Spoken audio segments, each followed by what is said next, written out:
ॐ अज्ञानतिमिरान्धस्य ज्ञानाञ्जनशलाकया चक्षुरुन्मिलितं येन तस्मै श्रीगुरुवे नमः। हरे कृष्णा। जैसा कि हम जानते हैं, चातुर्मास्य के अंत में हमारा कार्तिक मास पड़ता है, जिसको हम लोग दामोदर मास, कार्तिक मास, ऊर्जा मास के नाम से भी जानते हैं। यद्यपि चातुर्मास्य में ही जो वैष्णव लोग हैं सभी किसी न किसी प्रकार का नियम धारण करते हैं, लेकिन कार्तिक के महीने में जो अभी हमारा 9 अक्टूबर से आरंभ होने वाला है 8 नवंबर तक, तो 9 अक्टूबर से हम लोग जो है आरंभ करेंगे। तो इसमें हम लोगों को कुछ न कुछ नियम अवश्य लेने चाहिए, ऐसा विधान है, कहा गया है। क्योंकि ये दामोदर मास भगवान को बड़ा प्रिय है, राधा रानी का भी अत्यंत प्रिय मास है ये। इसी मास में भगवान ने दाम बंधन लीला की थी कार्तिक शुक्ला प्रतिपदा को, इसीलिए इसका नाम दामोदर मास है। और इसी मास में भगवान ने जो है गिरिराज को धारण किया था। कार्तिक मास का बड़ा महात्म बताया गया है शास्त्रों में।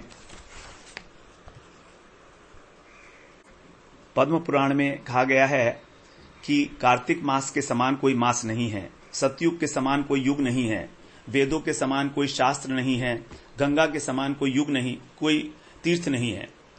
इसलिए कार्तिक मास हमेशा से ही वैष्णवों का सर्वदा प्रिय रहा है। इस महीने में राधा रानी की विशेष कृपा मिलती है, और जो भी कुछ थोड़ा बहुत नियम लेकर इस महीने का पालन करते हैं, नियम सेवा करते हैं, जिसको नियम सेवा कहा जाता है, तो उनको अक्षय फल की प्राप्ति होती है। स्कंद पुराण में यह कहा गया है कि जिन पदार्थों का हम प्रतिदिन भोजन करते हैं, कार्तिक मास में उनमें से कुछ संकुचित करने पर, उसमें से कुछ कम करने पर हमको भगवान का सानिध्य प्राप्त होता है। तो हमारे परम गुरुदेव ने हमें बताया है कि कौन कौन से जो पदार्थ हैं उनको हमको छोड़ना चाहिए। तो पूरे चातुर्मास्य के लिए जो छोड़ने योग्य पदार्थ हैं, उनको यदि हम नहीं भी छोड़ पाए हैं तो इस कार्तिक मास में अवश्य हमें छोड़ने का प्रयत्न करना चाहिए। जैसे उसके अंदर बताया है बैंगन, लोबिया, लौकी, सेम, परमल, उड़द की दाल, शहद, टमाटर, ये पदार्थ हैं जो चातुर्मास्य में छोड़ने ही हैं। तो कार्तिक में तो विशेष रूप से छोड़े ही छोड़े। और कार्तिक के लिए सरसों के तेल का जो है त्याग, वो भी बताया गया है एक एडिशनल। इसके अतिरिक्त हम सभी लोग जो हैं हरिनाम करते हैं, महामंत्र करते हैं। तो जितना जितना महामंत्र करते हैं, यदि उसमें से हम कुछ राउंड्स माला के और बढ़ा सकें, 2 राउंड, 3 राउंड, तो ये हमारे लिए अत्यंत महत्वपूर्ण है। और अधिक से अधिक हरिनाम करते हुए हम विशेष रूप से कुछ नियमों का पालन करें, 3-4 नियमों का पालन करें, जो हम लोग आपस में चर्चा कर लेते हैं। सबसे पहले तो हमको दीपदान करना चाहिए, आकाश दीपदान। आकाश दीपदान का मंत्र है दामोदराय नभसी तुलायाम लोलया सह प्रदीपन्ते प्रयच्छामि नमो अनंताय वेधसे। इसमें कह रहे हैं, हे दामोदर, कार्तिक मास में आकाश में मैं श्री राधिका के सहित आपको प्रदीप प्रदान करता हूं। हे अनंत, हे विधाता, आपको नमस्कार है, आपको नमस्कार है। तो एक तो दीपदान हमको करना चाहिए।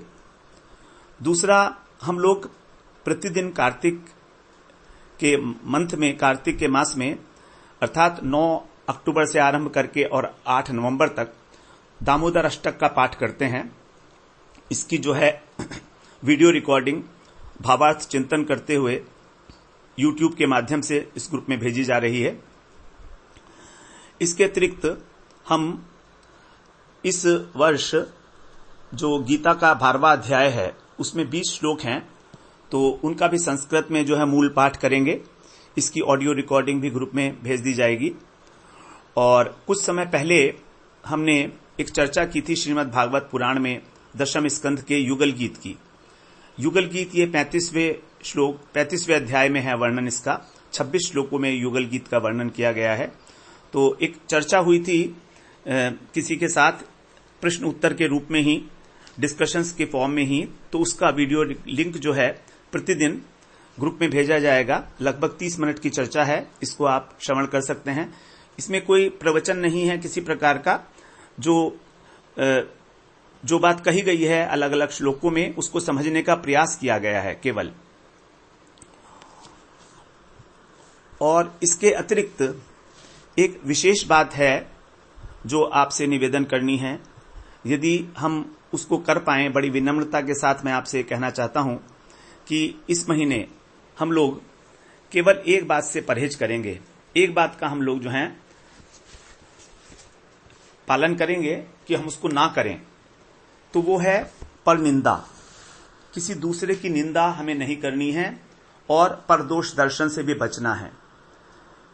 तो पद्म पुराण में तो ये भी कहा गया है कि यदि कोई दूसरे की निंदा करता है, चुगली करता है, उसको धिक्कार करता है, धिक्कार देता है, तो उस जिसको किया जा रहा है उसको उसके पाप तो ले लेता है और अपने बदले में अपने पुण्य उसको दे देता है।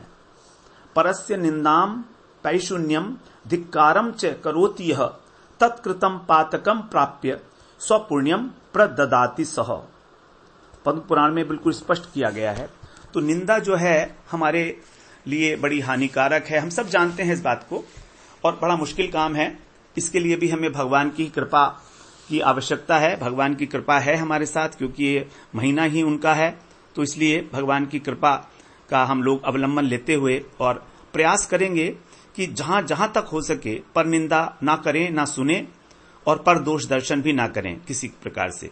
ये सब जो हम नियम सोच रहे हैं इस महीने में करने के लिए, इसका एक ही उद्देश्य है हमारा कि हमें श्री राधा माधव युगल सरकार की कृपा प्राप्त हो। इसीलिए हम लोग युगल गीत का भी श्रवण करेंगे। तो और हम जो हैं उनकी कृपा के अहेतुक पात्र बन सकें, इस प्रकार आप सबसे अनुरोध है कि आप यथाशक्ति इन नियमों का पालन करने की चेष्टा